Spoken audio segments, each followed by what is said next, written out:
Black soldier fly larva farming is presently profitable business in the world. Black soldier fly farming is the best business for entrepreneurs with short time, low cost, low labor, and high profit. The black soldier fly larvae production business can be very easily started in the backyard or in any abandoned place. The black soldier fly larvae is quickly emerging as a viable poultry and fishmeal alternative in aquafeeds based on nutritional value and ability for eco-friendly production. Large-scale production of larvae from black soldier fly will create employment for many people on the one hand and meet the food needs of poultry and fish on the other. And a huge amount of organic fertilizer will be prepared from here. Dear viewers, today in this video we will try to explain the method of larvae farming and its advantages and disadvantages.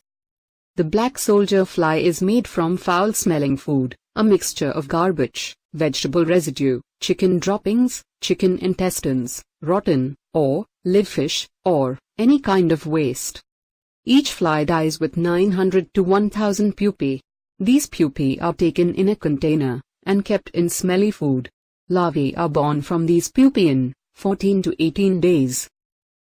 The larvae from the black soldier fly need mosquito nets, a few pots, and a few pieces of wood. The black soldier fly is kept in a net.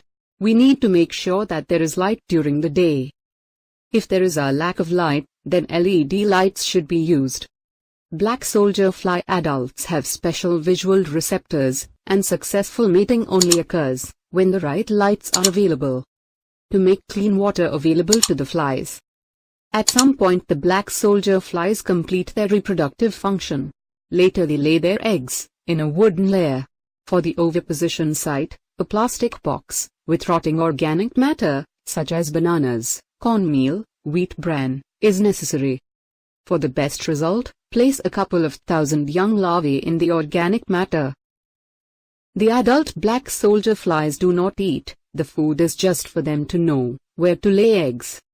Directly above the rotting material, using a rubber band to hold together 4 to 5 pieces of cardboard, and the fertile females would lay eggs in the cardboard flutes. Farmers should harvest the eggs, replace the cardboard every day or every 2 days to make the empty flute space available for the oviposition. The eggs can be directly introduced to the working grub compost for hatching. The larvae of black soldier fly are polyphagous. They can grow from grasses like alfalfa, vegetable waste, animal feces, to nutrient-rich products like meat or carrions. If the larvae were given enough food with moisture, they will develop from egg to pupae within 3 weeks on average. The larvae look like insects in 20 to 30 days and are fed to fish, ducks or chickens. These can be stored in a frying pan for up to 18 months.